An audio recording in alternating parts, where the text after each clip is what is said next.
Football at 4 is powered by the Inside the Birds podcast. It's brought to you by Bet365. Whatever the sport, whatever the moment, it's never ordinary at Bet365. Adam Caplan from the Inside the Birds podcast is here, which you can get on all podcasting platforms. And, of course, the YouTube channel. Just search Inside the Birds. And, of course, the Eagles getting ready for the Cleveland Browns. Finally, they are back tomorrow on the practice field. But there is some news around the Eagles as they get ready for practice. A couple of names back on the practice field, and quite frankly, some injury news with the three guys that did not play in the last couple of games, Brown, Smith, and Lane Johnson. They should all be back on the practice field. So really 5 new faces back at practice when they return tomorrow. But 2 guys who have not played at all this year, one Sidney Brown, the other Anias Smith. They have their 21-day practice windows now open. They can get activated in that realm. If they do not get activated, they will now be out for the season. So, Adam Caplan, Sidney Brown, Anias Smith, do either one of those guys have a role on this team going forward? Well, Sidney Brown will, Mike. For people who've asked us, and let's just explain a couple things. So, yesterday the clock started 21 days. It's actually now 20. They have 20 days from today to activate them onto the 53-man roster. They're on reserve lists. Sidney Brown is on reserve PUP, reserve physically unable to perform, and Anias Smith is on reserve injured or injured reserve. And we'll get into Smith's potential role because look, they have room. They only have 4 receivers on the active roster, believe it or not. Getting back to Sidney Brown, Mike, depth at safety has been a real problem. Quite frankly, all season. Right now on their 53-man roster, they only have 3 safeties. Gardner Johnson, Reed Blankenship, who left last week's game. As Vic Fangio said that he wasn't feeling right. He might have had food poisoning. You assume he's going to be fine by now. And Tristan McCullum, the rarely used safety, a young player, who his brother Zion plays for the Bucs, he's their third safety now. Mike, what might happen here, if Cooper DeJean is ready, if Vic Fangio wants him to start working this week in the nickel role, which he kind of alluded to, that means Avonte Maddox will have his snaps cut as the nickel defender. Now, that could mean that Maddox starts seeing time as a backup safety because they're light there. But when Sidney Brown comes back, Mike, you would think he'd be the third safety. Now, Mike, he's not a coverage safety. He's a box safety. When Sidney Brown is at his best, he breaks up plays. Yes, his missed tackle rate at Illinois was not good. That's a fact because that's what the tape shows as well, as we noted when the Eagles drafted him. But when he is at his best, he breaks plays up. He's an impact on plays around the middle or near the line of scrimmage. And they need impact players, Mike, in their secondary. They need guys who could do some things, and Sidney Brown could be that guy. Now, Anias Smith, when he's right, Mike, here's a scouting report from college people, guys who are scouts who put in scouting reports on Anias Smith. He could be a dynamic physical slot receiver.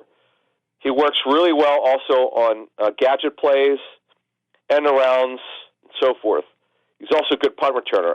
They never had problems with his hands in college at Texas A&M. Had severe issues with drops, Mike, in training camp for a lot of it. Then he kind of cured it. He also came back from the stress fracture in his foot, so that kind of set him back in their off-season program. He didn't practice until training camp, Mike. Maybe the timing, I think, kind of hurt him, but right now they only have 4 receivers on their 53-man roster. Brown, coming back from his hamstring. John Dotson is offering them nothing. Devontae Smith, who, by the way, will play inside and outside. His numbers are phenomenal inside, by the way.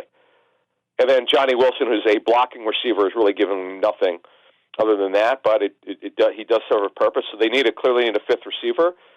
And Mike, because these guys don't count against the roster, when they're ready to go, they have to make room for 2 players, and that they'll have to make room on the roster for them. So that'll be fascinating to see who goes, Mike. I mean, I would think Byron Young, the defensive tackle who doesn't really play, who they claimed off waivers from the Raiders, you would think he'd be a candidate to be moving on. Then after that, Mike, the other spot will be interesting because I think they have 7 corners on their 53-man roster, if I'm not mistaken. Now again, depending on how they play Cooper DeJean, but so that'll be something to keep an eye on. But yeah, they have these two transactions. I love how Vic Fangio broke the news to the media that C.D. Brown should be ready after the bye start practicing, and looks like he is. Yes, he is. And, he was a guy last year who did force some turnovers. He was a kind of like a Tasmanian devil type of guy, running all over the place. He actually played really well. When he didn't play well is when they had him as a nickel defender. He's not a Mike. He's just not a coverage safety. He's not a good. Like the way we heard it, Mike. If it all works out for Cooper DeJean, you're going to see him in nickel covering tight ends. He can do that. Whereas Sidney Brown is not that guy. Let's call it like it is. Sidney Brown's a specific type player. That's why he did not go higher than the third round. All right, Adam Caplan from the Inside the Birds podcast is here. And, the Eagles have been off for a while. They'll get back on the practice field tomorrow, Friday, obviously. Depending on what happens with this Phillies series here. And we'll see. Actually, no, that game's at 4:30 on Friday, so we will have a preview of the Eagles and the Browns. But let's go around the NFC East and see where everybody stands after 5 weeks now. The Commandos, 4-1. I don't know that many people were buying this team, but is it time to start buying them? You know what's funny about this one? Now, I had been asked in a bunch of interviews, because it kind of got a little steam in the spring. Could this be the team that nobody's talking about that makes the playoffs? It's like, well, I got them, they're over-under was 6.5, and I said, yeah, they're going to get 7. If I had to take one, I'd take the over. They're not going to be a playoff team. Whoops. No, it's only 5 games. They've had a great schedule. Let's see what happens this Sunday at Baltimore. I know Baltimore's defense is not playing well under first-year defensive coordinator Zach Gore, who's only 32 years old, but their running game has been incredible. Let's see how Washington fares. Then they host the Panthers. Okay, Panthers are bad.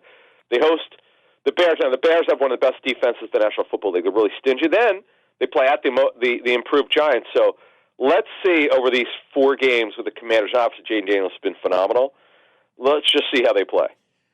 Yeah, I mean, so far they've been pretty impressive on offense, and I was one of them that said, hey, is this a team to watch if Daniels isn't one of these rookies that struggles? I mean, he has been as consistent as you can be for a rookie quarterback, and here they are at 4-1. Baltimore, Carolina, they'll face off against Williams in Chicago, and then they play the Giants. So they've got 3 winnable games, and Baltimore will be a challenge for them. We'll see what the Commanders look like out of that little 4-game stretch.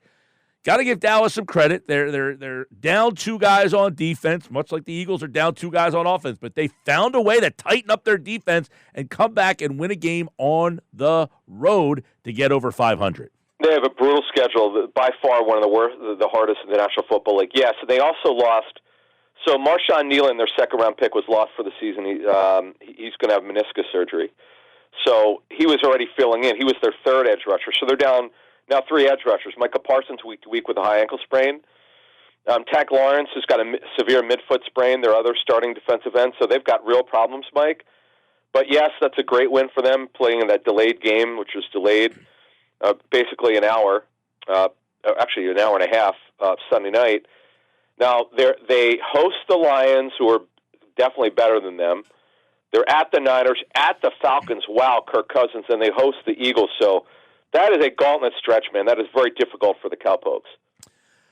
Yes, that is a tough, brutal stretch for them. We'll see what happens with them. The Giants go on the road without their 2 best weapons on offense. Singletary out, Neighbors out. And what do? They go to the Pacific Northwest and get a win, and they're hanging around at 2-3. Yeah, that was quite the performance. And Tyrone Tracy, the rookie from Purdue, boy, what a story. He is so much more explosive than Devin Singletary. He's clearly earned himself a role behind Singletary. But Malik Neighbors, their best offensive player, he's got the concussion. He didn't do anything in practice last week. And Darius Slayton, who it's funny for fantasy, I told a couple of people who asked me, said he's a sleeper this week against Seattle.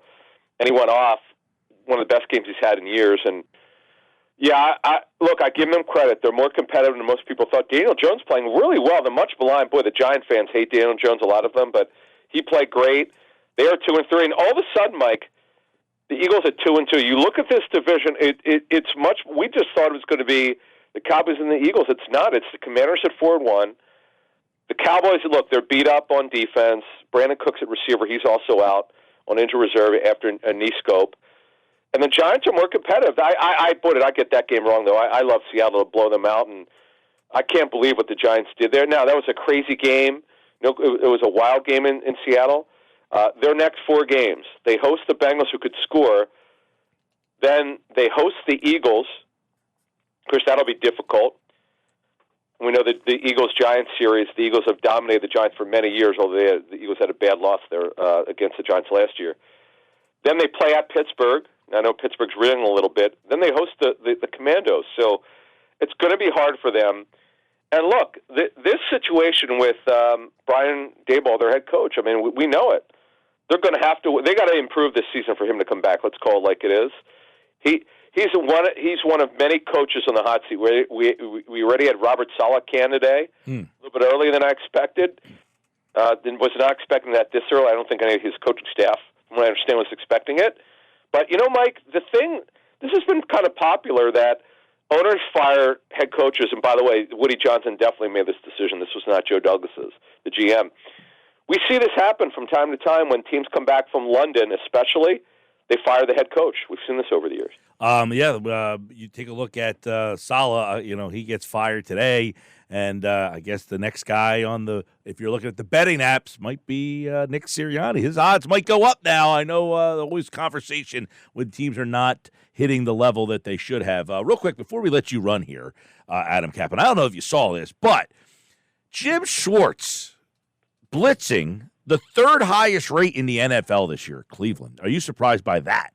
I am, because knowing Jim a little bit and the way he thinks, and it was the old Jim Wash, because he learned the wide 9 from Jim Washburn. 4-man pressure, we play the run on the way to the quarterback. We let the linebackers and safeties play up. And here's why, Mike. Their pressure rate is poor. Their sack numbers are not good. They're blitzing 35% of the time, 3rd highest. The Eagles in the bottom 7, which is what we predicted. They're at about 23%. Yeah, this is not like Jim Schwartz, Mike. I'm a little surprised by that. You know what they're really not good at? They're not stopping the run either. And that is good for the Eagles with Saquon Barkley, obviously, this week, who's been phenomenal with that great offensive line that they have.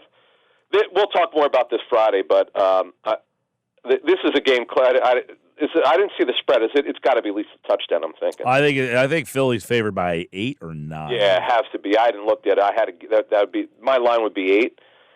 Deshaun Watson is so bad, Mike.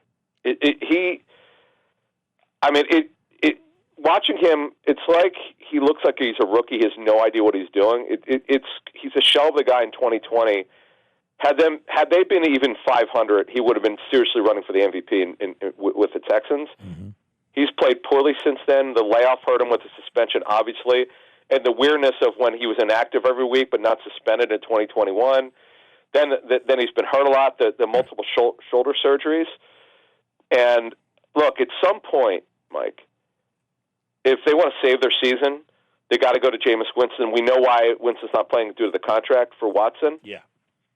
But, man, this is just $92 million fully guaranteed in 2025 and 2026. That's embarrassing. Everybody has a theory of what they should try to do with that. By the way, according to ESPN Bet right now, the Eagles are favored by 9 in the game. It is the biggest spread at ESPN Bet right now. Yeah, a lot of people, is there a team out there that would trade for him just to take the salary cap and put it on their books?